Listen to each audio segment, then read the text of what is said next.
आदाब, इस्तकबाल है। आप देख रहे हैं प्राइम डिबेट। मैं हूं आपके साथ अबू हुरैरा। हालिया चंद दिनों में कश्मीर में सियासी कारकुनों पर कातिलाना हमले बढ़े हैं। जम्मू कश्मीर में जून माह से अब तक अब्दुल हमीद समेत कई बीजेपी लीडरों को मिलिटेंटों ने निशाना बनाया है। ऐसे में लोगों में खौफ का माहौल है। तमाम सियासी पार्टियों ने इन हमलों की सख्त मजम्मत की है। ऐसे में सवाल यह उठता है कि क्या यह शरपसंद अनासिर की बौखलाहट का नतीजा है या मिलिटेंट तंजीमें नहीं चाहती हैं कि जम्मू कश्मीर में सियासी सरगर्मियां बहाल हों। इन्हीं सवालों पर आज हम प्राइम डिबेट में चर्चा करेंगे। बहुत खास मेहमान मेरे साथ जुड़ेंगे, लेकिन सबसे पहले यह रिपोर्ट देखिए।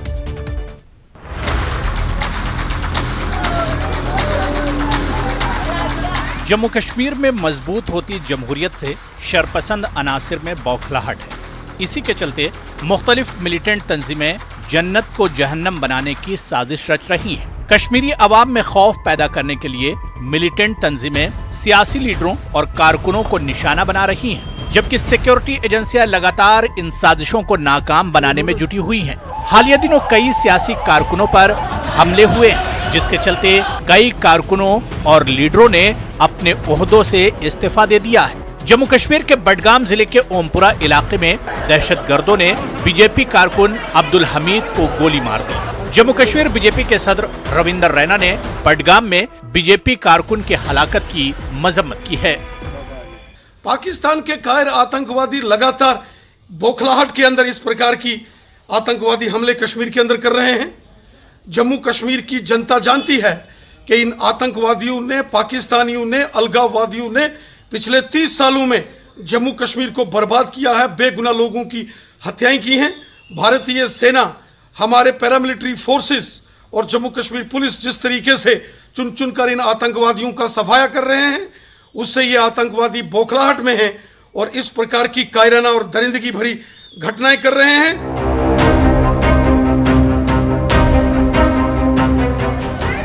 38 साला नज्जार बडगाम बीजेपी ओबीसी मोर्चे के जिला सदर थे। अब्दुल हमीद नज्जार को मिलिटेंटों ने उस वक्त निशाना बनाया जब वो मॉर्निंग वॉक कर रहे थे। पुलिस के मुताबिक नज्जार को सिक्योरिटी नुक्ते नजर से रहने की जगह दी गई थी, लेकिन वो बिना इत्तला दिए मॉर्निंग वॉक के लिए चले गए। नज्जार को ओमपुरा बडगाम में सुपुर्दे खाक किया गया। जम्मू कश्मीर में जून माह से अब तक नज्जार समेत 4 बीजेपी लीडरों को मिलिटेंटों ने निशाना बनाया है। हालात को देखते हुए जम्मू कश्मीर बीजेपी ने कश्मीर में अपने कारकुनों से अपील की है कि वो बगैर सिक्योरिटी क्लियरेंस के घरों के बाहर नहीं निकलें। सिर्फ दहशतगर्द ही ये घिनौना काम कर रहे हैं? क्या इसके पीछे कुछ और भी साजिश हो सकती है? भारतीय जनता पार्टी के कारकुन अपने लोगों के साथ किए हुए वादे को पूरा करने के लिए उनके बीच में रहकर काम कर रहे हैं, लेकिन ये उन लोगों को पसंद नहीं जो कि कश्मीर के अंदर पॉलिटिकल प्रोसेस को दोबारा रिवाइव करने नहीं देना चाहते। ये ताकतें चाहती हैं कि लोगों और पॉलिटिकल कारकुनों के बीच में जो गैप है वो दिन ब दिन बढ़ता जाए। गौरतलब है कि 4 दिन पहले जम्मू कश्मीर के कुलगाम जिले के काजीगुंड इलाके में दहशतगर्दों ने बीजेपी के कारकुन और पंचायती नुमाइंदे सज्जाद अहमद का गोली मारकर कत्ल कर दिया था। फौज की 15वीं कोर के GOC lieutenant general BS Raju ने सियासी कारकुनों पर हो रहे हमलों को मिलिटेंटों की मायूसी करार देते हुए कहा है कि इन हमलों को रोकने के लिए आवाम को उठ खड़े होना चाहिए, क्योंकि सियासी कारकुन पर हमला आवाम पर हमले के मुतरादिफ। Bureau report, news 18 Urdu. तो जम्मू कश्मीर की बात हम करते हैं तो 370 के खात्मे का 1 साल मुकम्मल हो गया है, लेकिन उसके बाद भी हालात अभी पटरी पर नहीं लौटे हैं। पिछले कुछ दिनों में जिस तरह से सियासी कारकुनों के कत्ल हो रहे हैं, सियासी कारकुनों पर लगातार हमले बढ़े हैं, आखिर इसके पीछे मंशा क्या कुछ हो सकती है? क्या सियासी सरगर्मियां नहीं चाहते हैं, शरपसंद अनासिर या मिलिटेंट नहीं चाहते हैं कि सियासी सरगर्मियां शुरू हों, बहाल हों रियासत में? आखिर इसके पीछे मंशा क्या कुछ है? क्या कुछ, किस वजह से ये हमले बढ़े हैं? और हालिया दिनों जिस तरह से इन हमलों में तेजी आई है, इसके पीछे असल वजह हो क्या सकती है? आज इसी को हम समझने की कोशिश करेंगे। बहुत खास मेहमान मेरे साथ जुड़े हुए हैं, बहुत जल्दी अपने मेहमानों का आपसे तारुफ करा देता हूं। मेरे साथ कुलदीप खोड़ा साहब हैं, साबिक डीजीपी हैं जम्मू कश्मीर के। जीएल रैना साहब हैं, तर्जुमान बीजेपी जम्मू कश्मीर के। सलमान निजामी साहब मेरे साथ जुड़े हुए हैं, लीडर हैं कांग्रेस के। वजाहत फारूक भट्ट साहब चेयरमैन हैं Jammu Kashmir youth save youth future foundation से। और कुछ देर में मेरे साथ पीडीपी तर्जुमान मोहित भान भी इस डिबेट का हिस्सा होंगे। सभी का बहुत इस्तकबाल है। मैं सबसे पहले कुलदीप खोड़ा साहब, सर आपसे ही मैं शुरुआत करना चाहूंगा। कुलदीप खोड़ा साहब, जम्मू कश्मीर और खासतौर से वैली की, अगर कश्मीर की हम बात करते हैं, सिक्योरिटी शुरू से ही बहुत बड़ा मसला कश्मीर के लिए रहा है, लेकिन हालिया कुछ दिनों में जिस तरह से पॉलिटिकल एक्टिविटीज पर हमले बढ़े हैं, पॉलिटिकल एक्टिविटीज को निशाना बनाया जा रहा है, इसे किस तरह से देखा जाए? देखिए, ये पाकिस्तान की एक कंटिन्यूअस हाइब्रिड वॉर का एक कंटिन्यूएशन है जी, और जिसके तहत वो खाली पॉलिटिकल एक्टिविटीज को करना एक तो वो है, उसके साथ साथ बीजेपी जैसी पार्टी जो एक नेशनलिस्ट पार्टी समझी जाती है और जो एक रूट्स जमाना चाहती है कश्मीर में, उनको ताकि मौका ना मिले अपने रूट्स जमाने का, इसलिए बीजेपी को खासतौर पर टारगेट किया जा रहा है। जैसे आपने कहा, अभी बीजेपी के पिछले 2 महीने में 4 पॉलिटिकल वर्कर्स जो पंच और सरपंच थे या उनके अहम कार्यकर्ता थे वो मारे गए। 2 महीने पहले कांग्रेस का भी एक सरपंच मारा गया अनंतनाग में, बिल्कुल, और उसके साथ 2 फैमिली मेंबर्स भी एक बीजेपी सरपंच के मारे गए। तो ये एक कंटिन्यूअस एक मुहिम है पाकिस्तान की, जिसके जरिए वो कश्मीर को एक बॉइलिंग पॉट की तरह रखना चाहते हैं। और जब तक पाकिस्तान की सरजमीन से आतंकवाद कार्रवाइयां चालू रहेंगी, आतंकवादियों को कश्मीर में जब तक पनाह मिलेगी, जब तक उनको फंड्स का फ्लो चालू रहेगा, और जब तक टेररिस्ट इंफ्रास्ट्रक्चर और सेपरेटिस्ट इंफ्रास्ट्रक्चर कश्मीर में चालू रहेगा, और साथ में रेडिकलाइजेशन जो हुई है और पैन इस्लामिज्म का भी जो एक माहौल आहिस्ता आहिस्ता जनरेट हुआ है खासतौर पे 2016 से, तो जब तक इन पे एक मजमूई तौर पे कार्रवाई नहीं होगी तब तक इन चीजों से बचना नामुमकिन तो खैर नहीं है, लेकिन इस टाइप के टारगेटेड एक्शंस होती रहेंगे। लेकिन साथ साथ में हमने ये भी समझना है जी, कि जैसे आपने अब्दुल हमीद नजार का कहा, वो बिना सिक्योरिटी क्लियरेंस के बाहर गया था, तो जरूरी है कि जो ये प्रोटेक्टेड पर्सन्स है वो अपना एसओपी सिक्योरिटी का फॉलो करें। उनको जो पीएसओस प्रोवाइड किए गए हैं वो भी उनको लगातार जानकारी दे सिक्योरिटी प्रिकॉशंस ऑब्जर्व करने की। आपने देखा होगा जो बारी की किलिंग हुई सोपोर में, जिसमें उसके खानदान के 2 अफराद भी मारे गए, वहां पे उसको अच्छी सिक्योरिटी प्रोवाइड की गई थी, लेकिन वो सबके सब एब्सेंट थे उस टाइम जब उन पे हमला हुआ।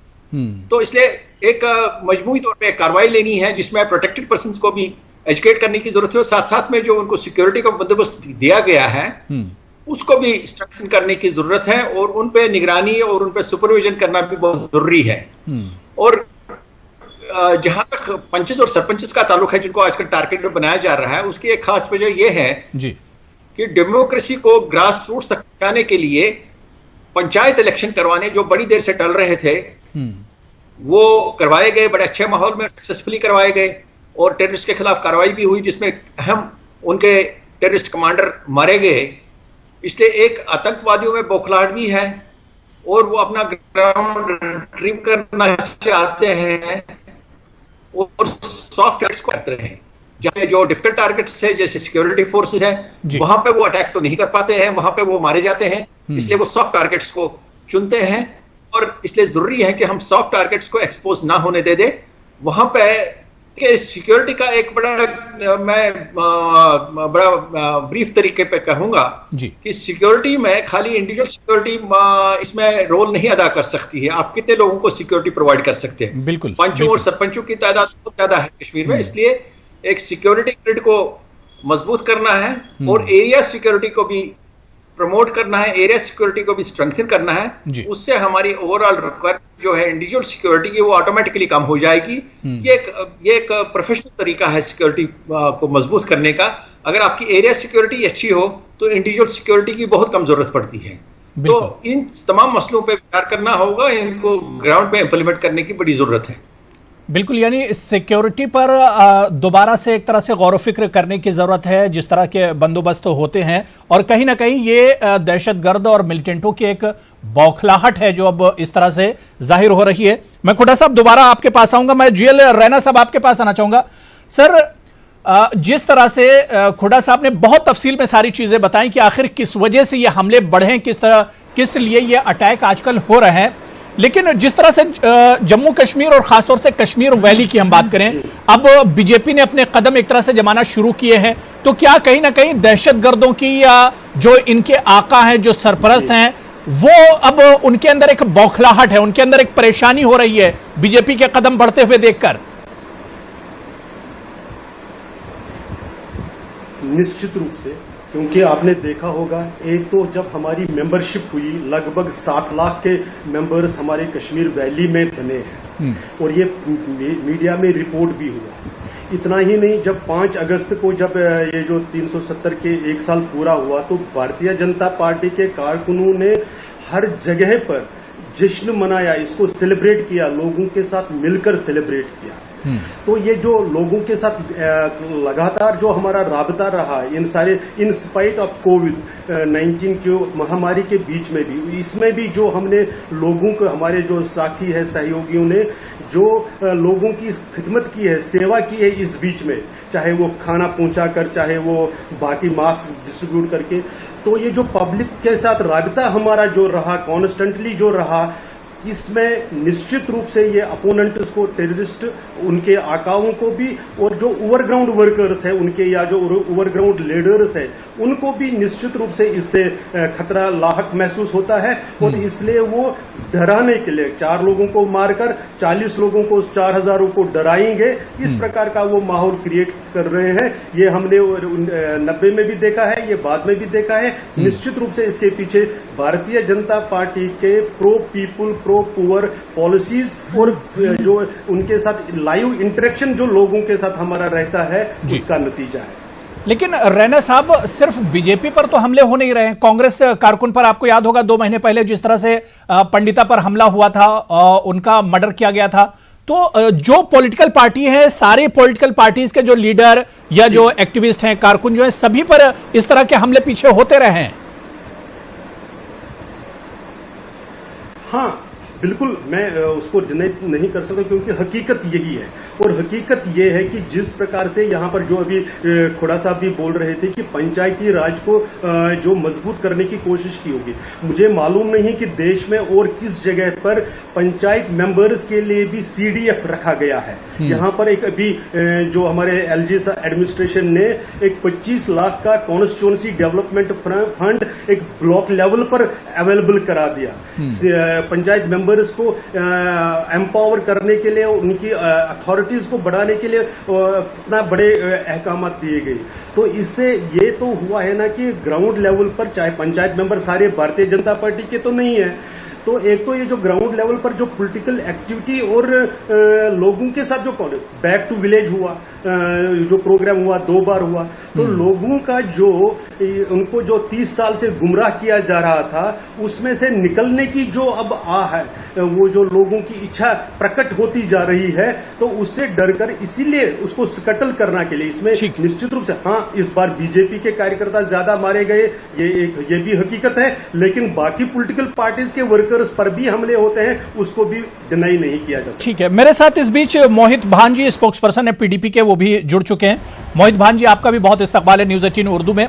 सलमान निजामी साहब, क्योंकि ये हमले हालिया दिनों में हम देख रहे हैं कि बीजेपी से जुड़े हुए जो पॉलिटिकल कारकुन हैं, पॉलिटिकल एक्टिविस्ट हैं या लीडर हैं, उन पर हमले हो रहे हैं, लेकिन इसकी वजह क्या कुछ देखी जाए कि जो लोग पॉलिटिक्स से, डिफरेंट पार्टी से जो जुड़े हुए हैं, उन पर भी हमले होते रहे, तो आखिर ये हमले होते किस वजह से हैं? खुड़ा साहब ने उसकी कई वजह बताई, रैना साहब ने कई वजह बताई, लेकिन अब रैना साहब के सामने तो यह कि बीजेपी के लीडरों, हालिया दिनों बीजेपी से जुड़े हुए जो लोग हैं, उन पर ज्यादा अटैक हो रहे हैं, तो इसकी वजह क्या देखी जाए सलमान निजामी साहब?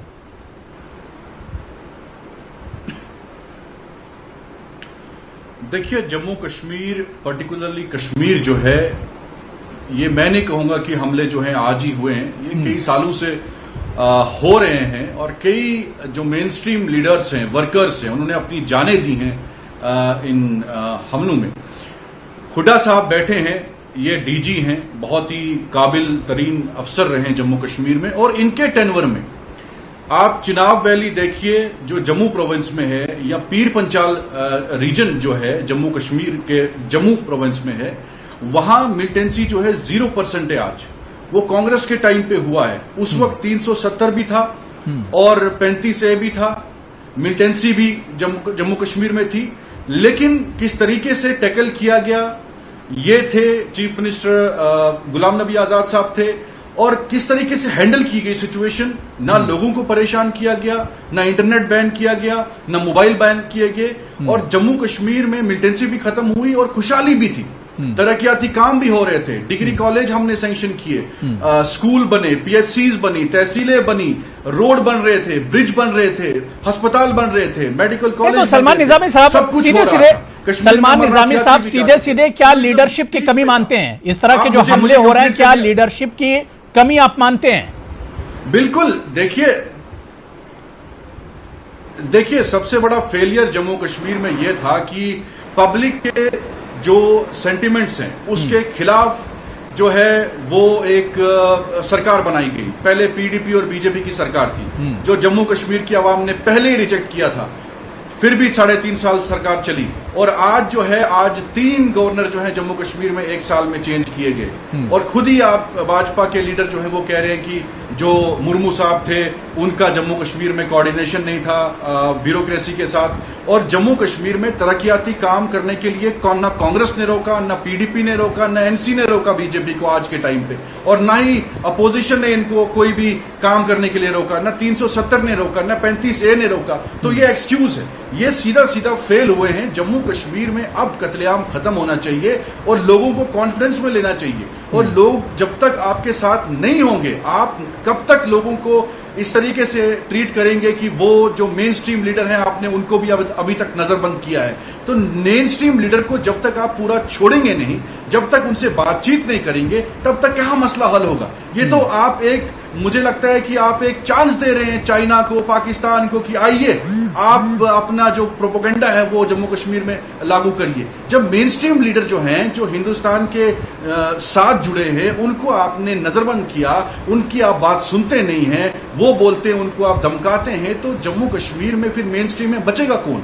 और आपको एक एक्सक्यूज है। ठीक है, मैं मोहित भान आपके पास आना चाहूंगा। मोहित भान जी, जो चीज सलमान निजामी साहब बता रहे हैं कि मेन स्ट्रीम के लीडरों को एक तरह से नजरबंद रखा गया, कैद में रखा गया, शायद आज जो कमियां हैं, आज जिस तरह से अटैक किए जा रहे हैं, जिस तरह से अब खुराफात जो है वो एक तरह से बढ़ते जा रहे हैं, दहशत और मिलिटेंसी बढ़ती जा रही, क्या इसके पीछे एक वजह यह भी आप मानते हैं कि मेन स्ट्रीम के लीडरों को बहुत दिनों तक एक तरह से कैद में रखा गया?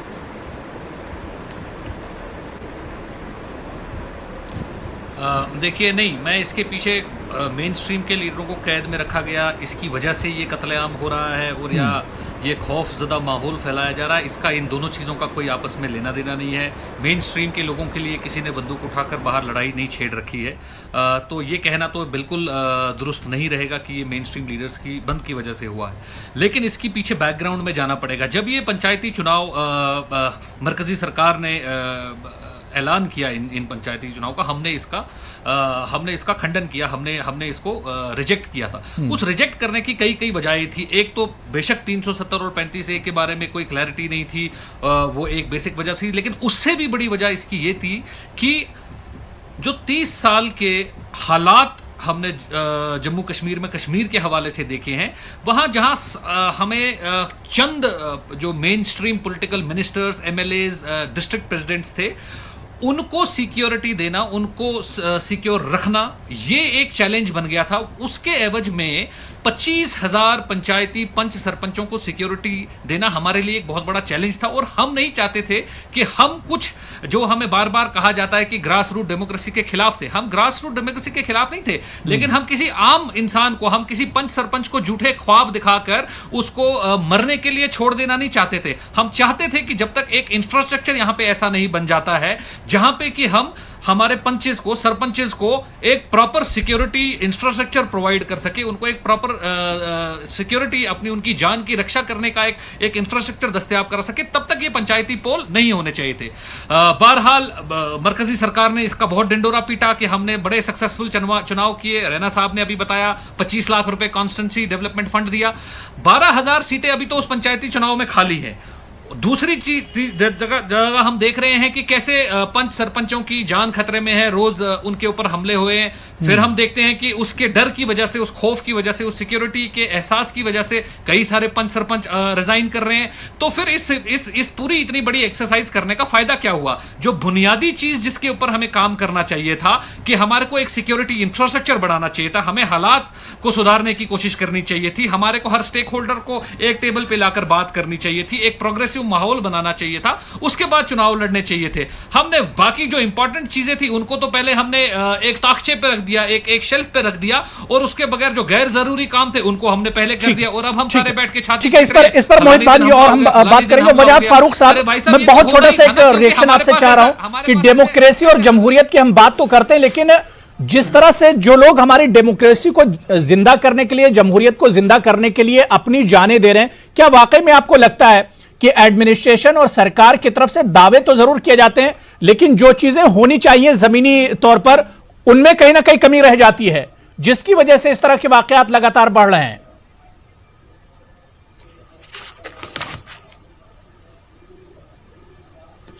जी देखिए, अगर आप देखोगे कि जो कल वाकया पेश आया और आज फिर से एक पॉलिटिकल एक्टिविस्ट की जान गई है मिलिटेंट्स के हाथों, तो मैं समझता हूं कि फ्रॉम लास्ट एक महीने में अगर आप देखोगे यहाँ पे कम से कम 5-8 जो पॉलिटिकल एक्टिविस्ट थे वो डिफरेंट पॉलिटिकल पार्टी से वाबस्ता रखते थे, तो उनको सरेआम मार दिया गया। मैं समझता हूं कि ये जो यहाँ पे जो रिसेंटली जो इलेक्शंस कराए गए यहाँ पे सरपंच पंचायती इलेक्शंस, म्युनिसिपैलिटी के इलेक्शंस और उसके बाद बीटीसी इलेक्शंस, जो गवर्नमेंट ऑफ इंडिया की यहाँ पे जो हमारी मरकजी सरकार की ये जो मकसद था उस इलेक्शंस का कराने का ये मकसद था कि जो यहाँ पे जो ग्रास रूट डेमोक्रेसी है उनको मजबूत करना।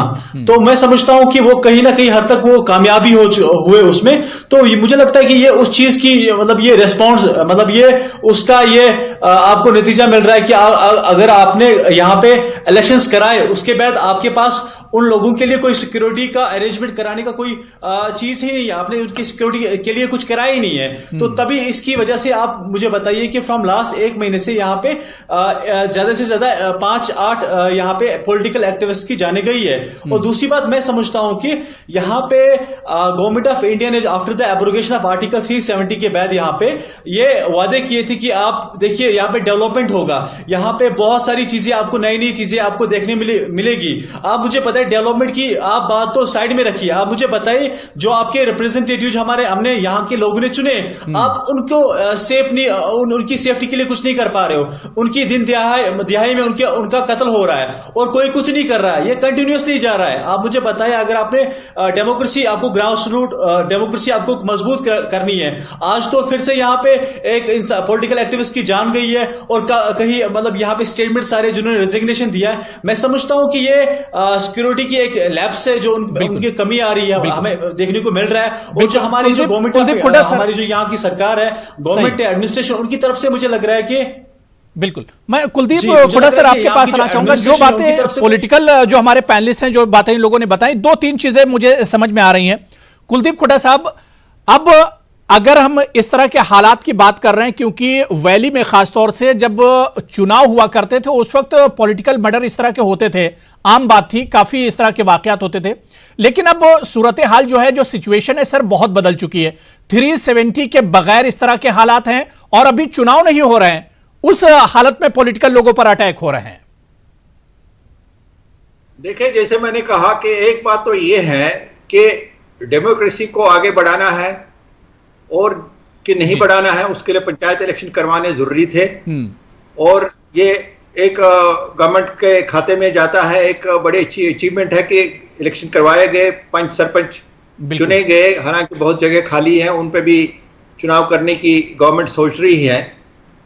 और खासतौर पे यहाँ पे एक एलिगेशन रही है आमतौर पे लोगों की और बाकी लोगों को भी, लीडरान साहिबान की भी, कि जो फंड्स आते हैं, जो पैसा आता है, वो यूटिलाइजेशन उसकी ठीक तरह से नहीं होती है। फंड्स करप्शन या बाकी बाकी तरीकों से लोगों के डेवलपमेंट के लिए यूटिलाइज पूरी तरह से नहीं होते हैं, या उसको करप्शन कहिए या मिसगवर्नेंस कहिए, प्रोजेक्ट्स डिले होते हैं, इंफ्रास्ट्रक्चर प्रोजेक्ट्स नहीं है। इसलिए बड़ा जरूरी है कि लोगों की निगरानी में ही पैसा खर्च हो। उसके लिए पंच सरपंच के जरिए अगर पैसा खर्चा जाए तो लोगों को एक मुतमईन हो जाएंगे कि उनका जो पैसा आ रहा है वो सही तरह से यूटिलाइज हो रहा है और उनकी रिक्वायरमेंट्स के हिसाब से वो यूटिलाइज हो रहा है। इसलिए पैसा खर्चने की बात तो तब आती है ना कि जब वो पैसा खर्चने वाला उस हालात में रहेगा। वो इंसान तो उस हालात में ही नहीं है कि वो पैसा खर्च पाए, वो किसी इंसान की सेवा कर सके, वो किसी के दुख दर्द को सुन सके। हमारा तो सिक्योरिटी इंफ्रास्ट्रक्चर ही इतना वीक है कि हम 25,000 लोगों को सिक्योरिटी फराहम करा ही नहीं सकते। हमने पिछले 30 साल में देखा है कि कितने पॉलिटिकल वर्कर्स ने, 8,000 पॉलिटिकल वर्करों ने अपनी जान दी है।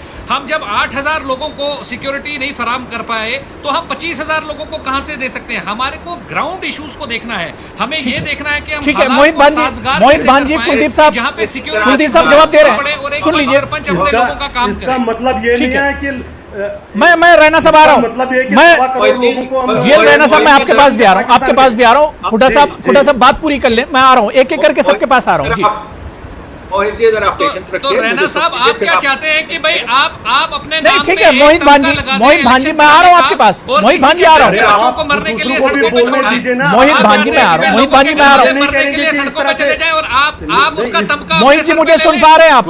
मोहित भांजी मुझे सुन पा रहे हैं? मैं ये कह रहा हूँ कि मैं एक एक करके बात कर लीजिए, मैं सबके पास आ रहा हूँ बारी बारी से, मैं बारी बारी से सबके पास आ रहा हूँ। कुलदीप की बात पूरी कर लें। मेरी तो ये डिमांड है, आप ये सर, मेरी मरकजी हुकूमत से ये डिमांड है कि तमाम पंचायतों को इस टाइम बर्खास्त कर दिया जाए, तमाम इलेक्टेड पंच सरपंचेस को बर्खास्त किया जाए। सबसे पहले उनकी सिक्योरिटी को, ठीक है मोहित भांजी, रैना साहब, दिया जाए। जीएल रैना जी मैं आपके पास जा रहा हूँ, मैं मोहित आपके पास आ रहा हूँ, मोहित मैं आपके पास जा रहा हूँ। दोनों का ऑडियो डाउन कर दीजिए, कुलदीप जी का ऑडियो दे दीजिए, मुझे ब्रेक पर भी जाना है।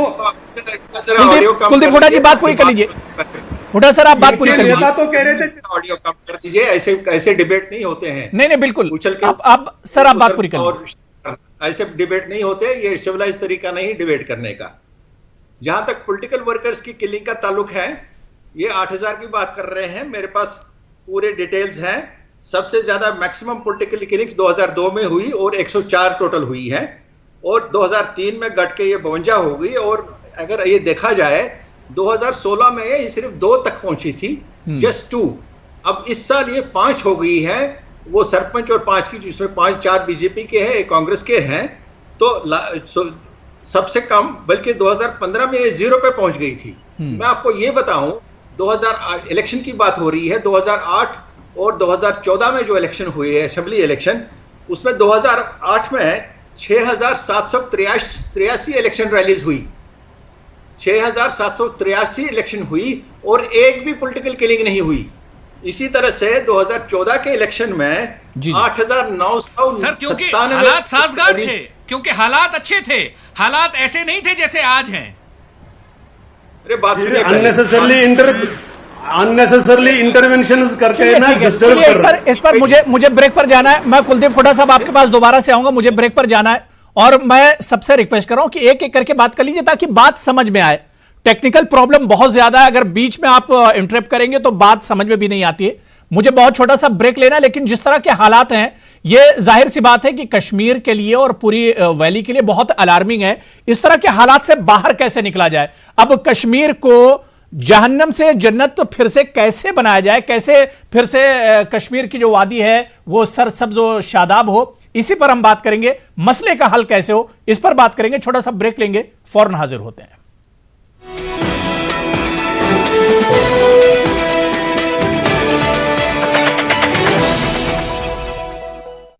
This show is co-powered by PolicyBazaar.com, Policy 9 crore viewers. India's largest news network. News 18 Network.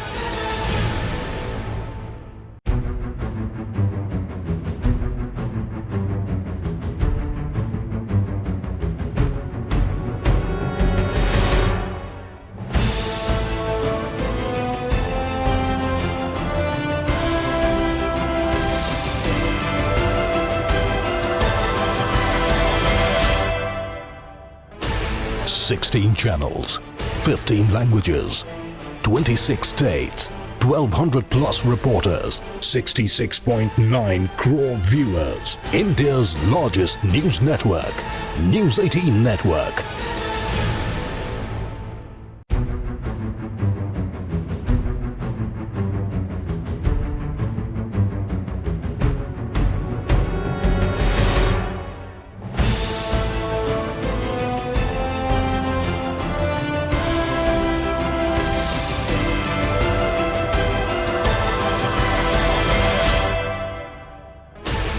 Sixteen channels, 15 languages, 26 states, 1200 plus reporters, 66.9 crore viewers. India's largest news network, News 18 Network.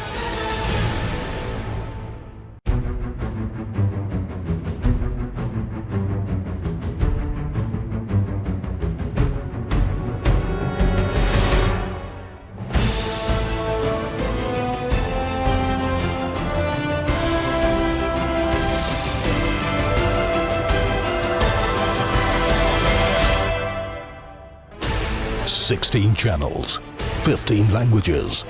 औषधि एवं tonic.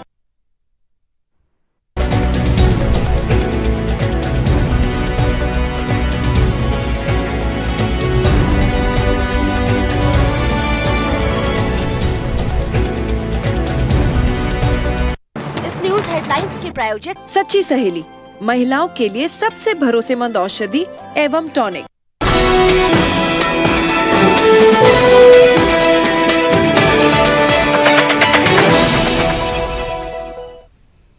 तो prime debate में आज हम बात कर रहे हैं कि कश्मीर में हालिया दिनों में सियासी जो कारकुन हैं उन पर हमले बढ़े हैं, कातिलाना हमले हो रहे हैं। आखिर इसकी वजह क्या हो सकती है या अचानक इस तरह के वाकयात क्यों बढ़े हैं, इसकी रोकथाम किस तरह से हो, इसी को समझने की कोशिश कर रहे हैं। बहुत खास मेहमान मेरे साथ जुड़े हुए हैं। मैं ब्रेक के बाद जीएल रैना साहब आपके पास आना चाहूंगा। रैना साहब, सीधे सीधे, क्योंकि 6 साल से सेंटर में आपकी हुकूमत है, पिछले 1 साल से 370 को हटाया गया है, उसके बाद से अगर इस तरह के हालात हैं तो इसके लिए जिम्मेदार कौन होगा?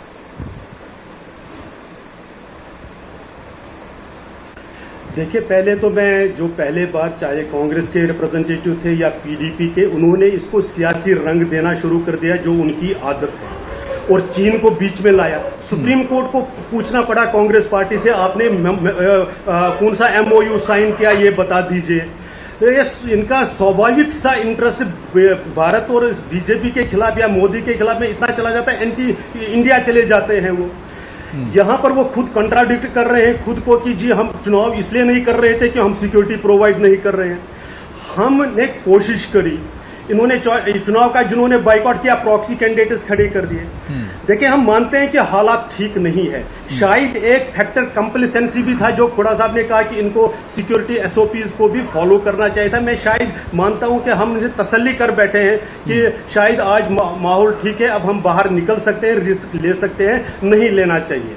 लेकिन पिछले 1 साल में खासकर या पिछले कई वर्षों में जो यहाँ सरकार की केंद्र रही, तो आप देखिए डेवलपमेंट वर्कर्स जो 20 साल से जो लैंग्वेजिंग प्रोजेक्ट्स थे वो नहीं। लेकिन रैना साहब, सवाल ये उठ रहा है कि आपने वहां पर लिस्ट आई, उन्होंने आपने पंचायत के चुनाव करा दिए, पंच सरपंच के आपने चुनाव करा दिए, लेकिन दूसरी तरफ आप देखिए कि आप सिक्योरिटी नहीं दे पा रहे हैं। जो लोग डेमोक्रेसी में यकीन रखते हैं, मेन स्ट्रीम के पॉलिटिक्स में लौट कर आ रहे हैं, आप उन्हें सिक्योरिटी नहीं दे पा रहे हैं। बिल्कुल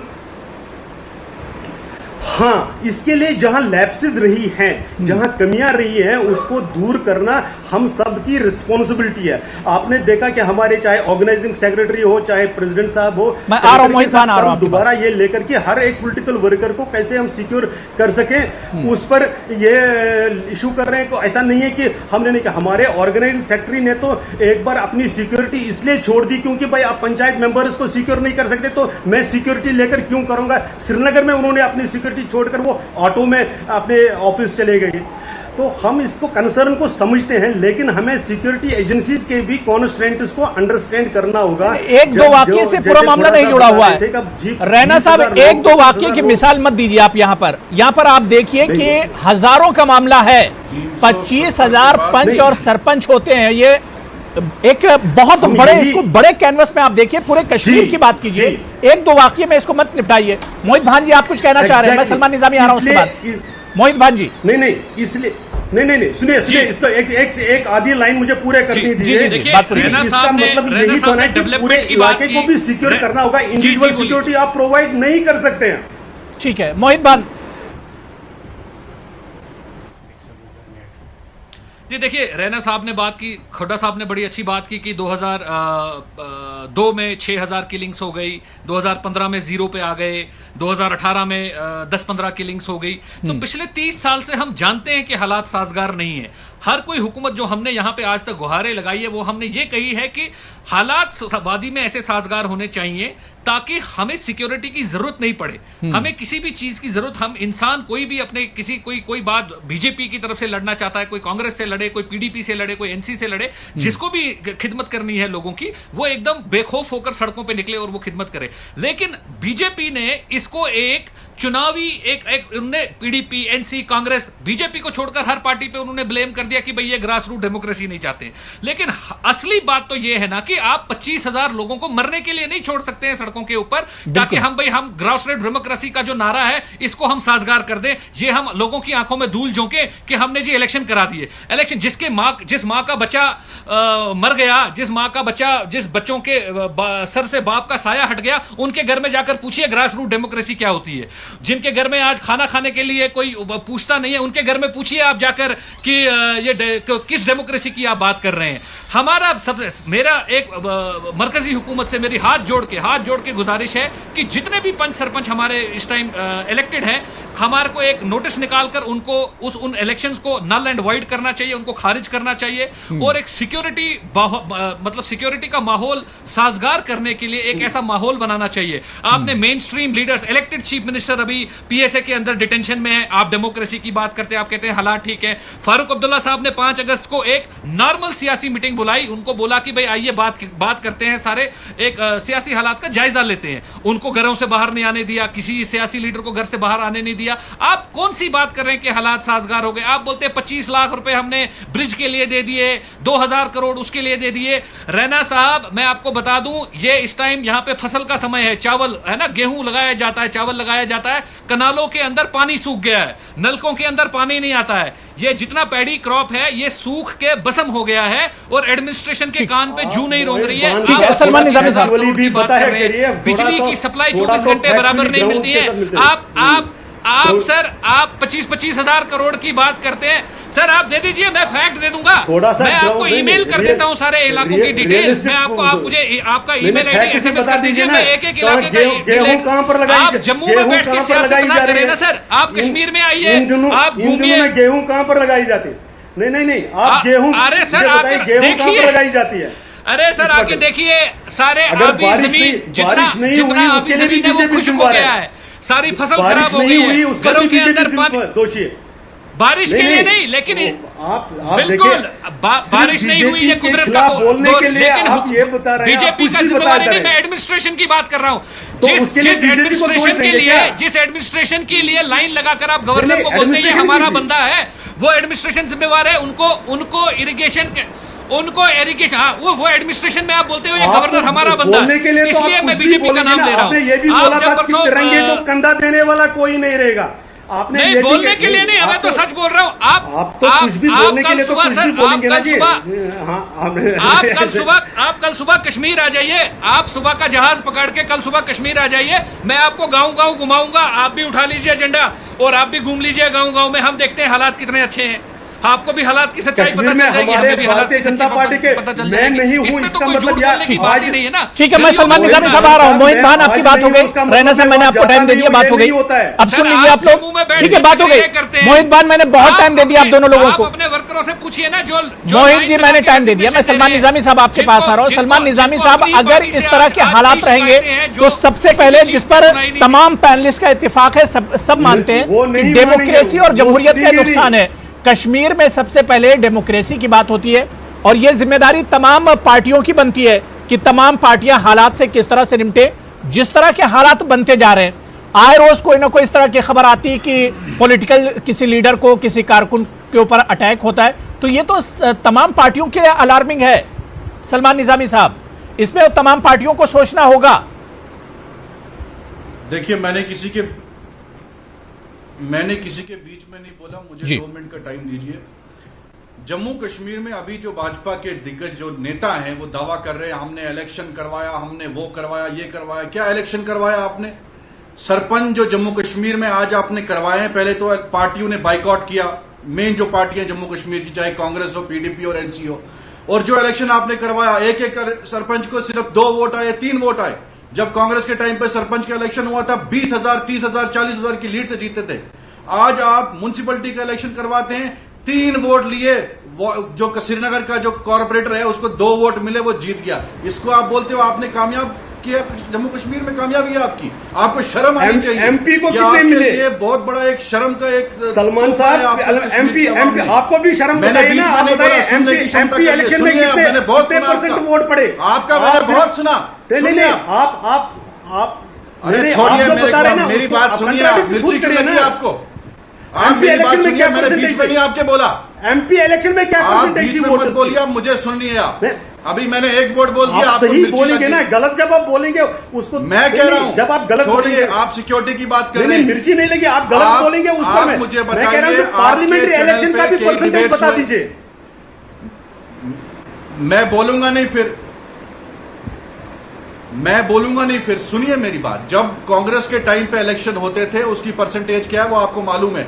दूसरी बात, आप सिक्योरिटी की बात करते हैं, आपने सिक्योरिटी मेन स्ट्रीम सरपंचों को छोड़िए, जो एक्स एमएलए जम्मू कश्मीर के, जो अरे आप बीच में क्यों बोलते हैं यार? जो मेन स्ट्रीम एमएलए हैं, एक्स एमएलए जम्मू कश्मीर के, आपने उनसे सिक्योरिटियां छीन ली।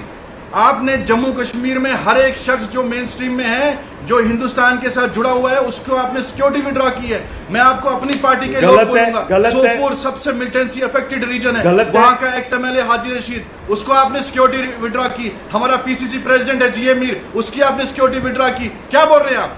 जीएम सरोड़ी है वहां चिनाब वैली में, उसकी सिक्योरिटी विड्रॉ की।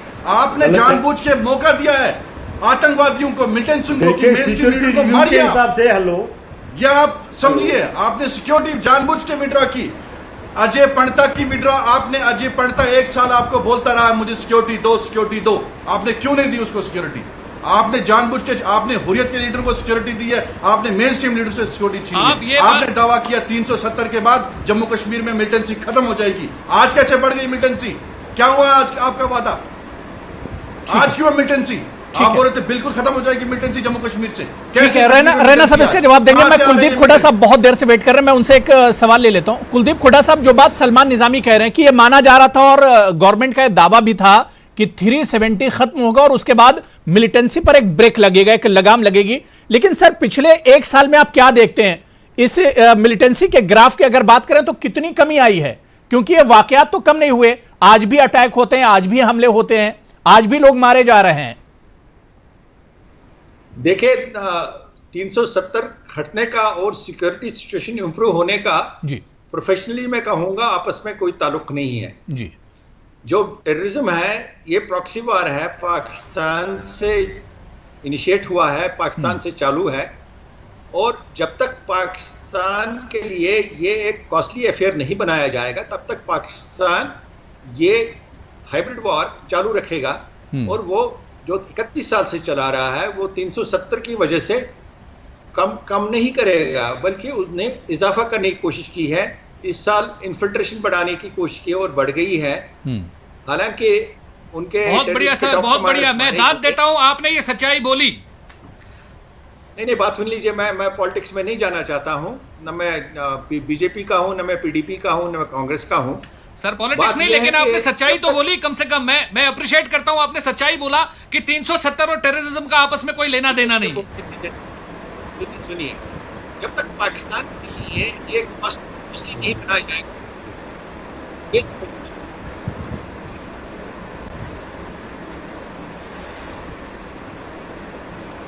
ठीक है, मुझे लग रहा है कि आवाज कुछ टेक्निकल प्रॉब्लम है, लेकिन इस वक्त भी देखिए जम्मू कश्मीर से बड़ी खबर आ रही है। कश्मीर से बीजेपी के पंच के घर के बाहर ग्रेनेड हमला हुआ। मैं इस वक्त की आपको बता दूं, टीवी स्क्रीन पर नीचे भी आप देख सकते हैं कि ग्रेनेड हमला हुआ है।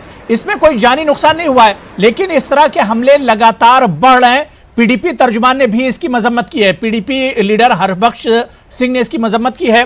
तो लगातार इस तरह के वाकये बढ़ रहे हैं। अभी जो वाकया कश्मीर में हुआ है, बीजेपी का एक पंच है, सरपंच है, उसके घर के बाहर ग्रेनेड हमला किया गया है, जिसमें कोई जानी नुकसान तो नहीं हुआ, लेकिन बार बार सवाल यही उठ रहा है कि आखिर इस तरह के वाकये क्यों बढ़ रहे हैं, इसके पीछे मंशा क्या कुछ हो सकती है।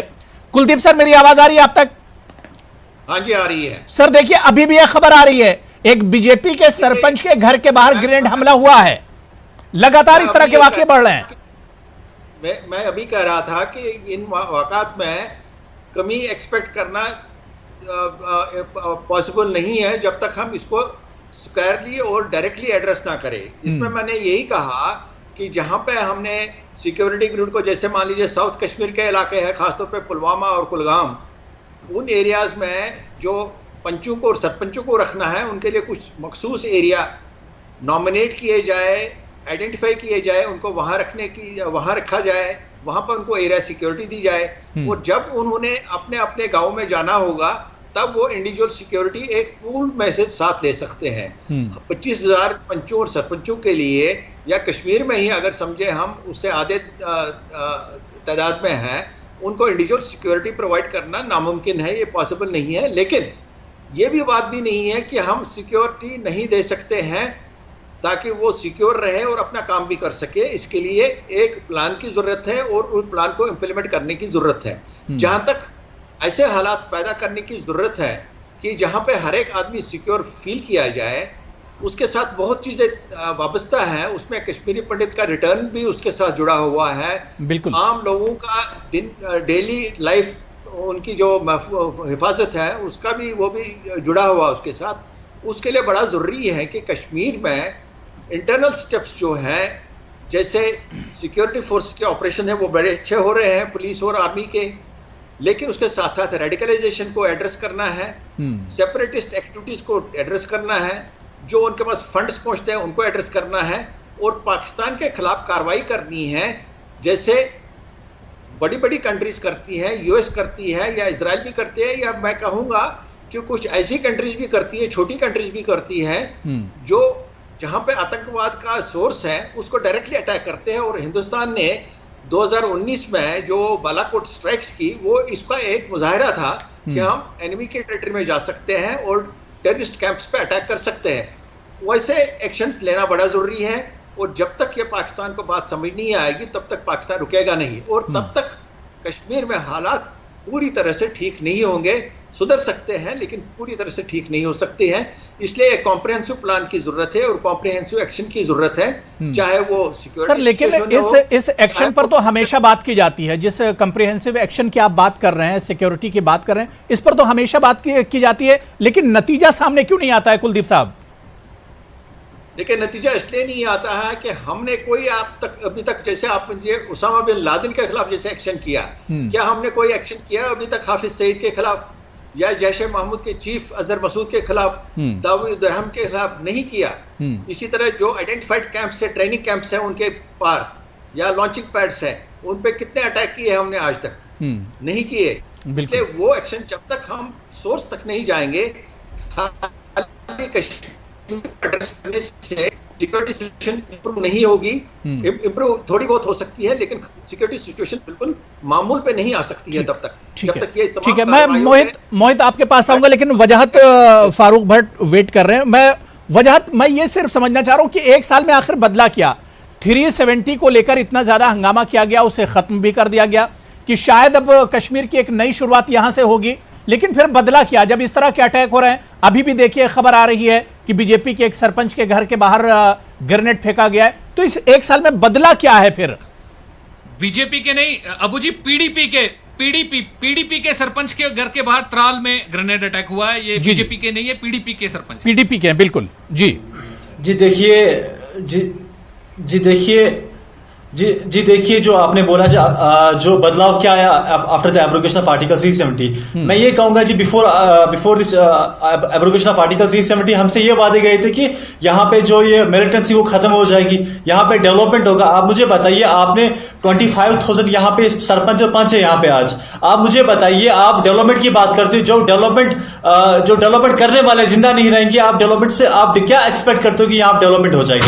ये होगी, ये वन बात। दूसरी बात ये कि ये कब खत्म हो जाएगा? मैं समझता हूं कि फर्स्टली जो हमारी जो सिक्योरिटी इंफ्रास्ट्रक्चर है वो मजबूत करना है, और जितने भी यहाँ पे सरपंच पंच है उनको सिक्योरिटी प्रोवाइड करनी है, जिससे वो अपने जो काम है वो सेफली जो अच्छे से काम करे।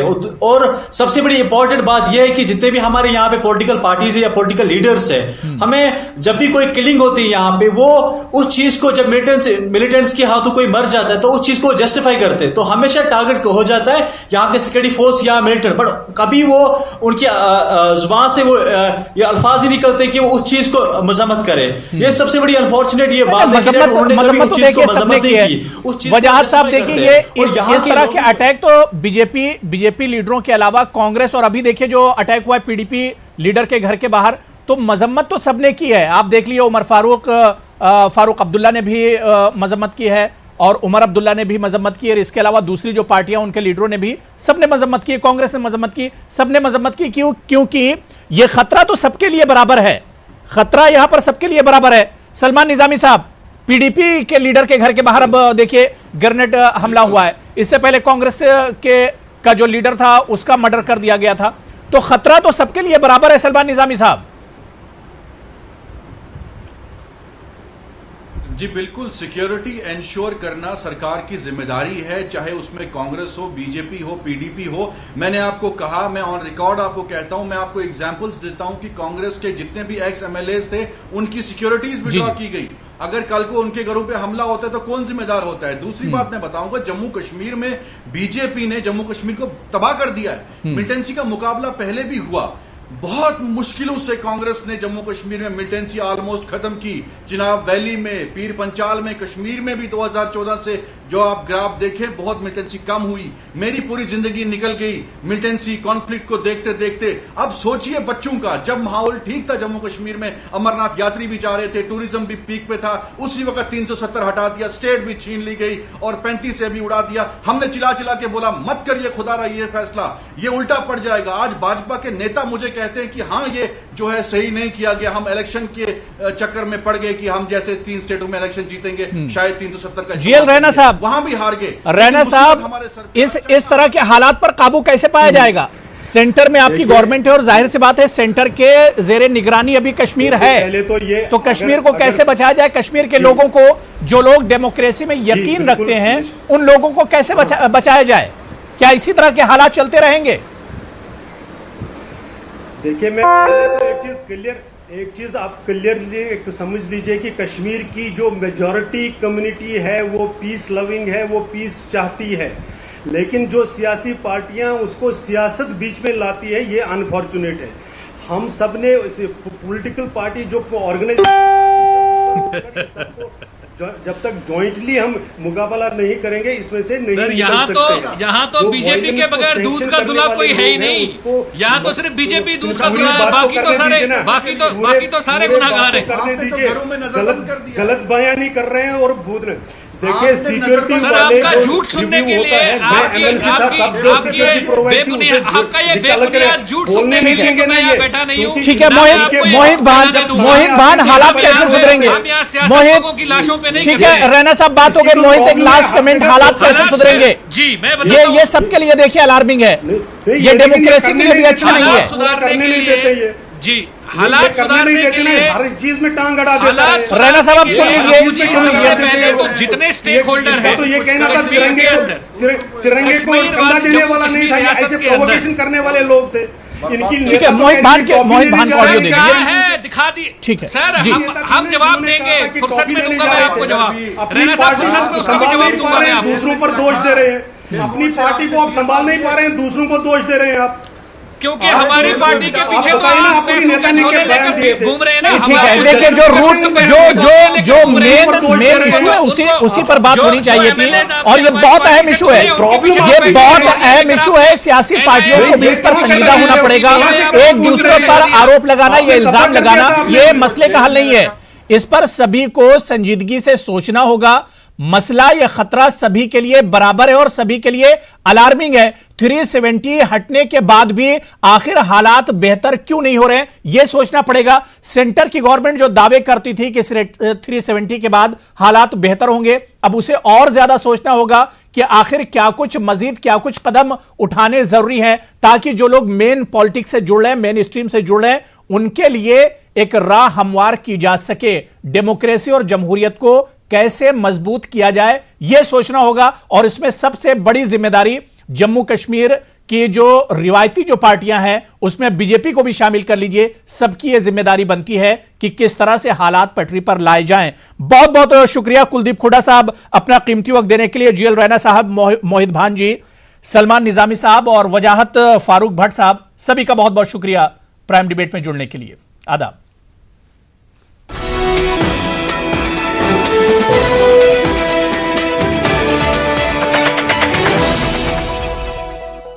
This show is co-powered by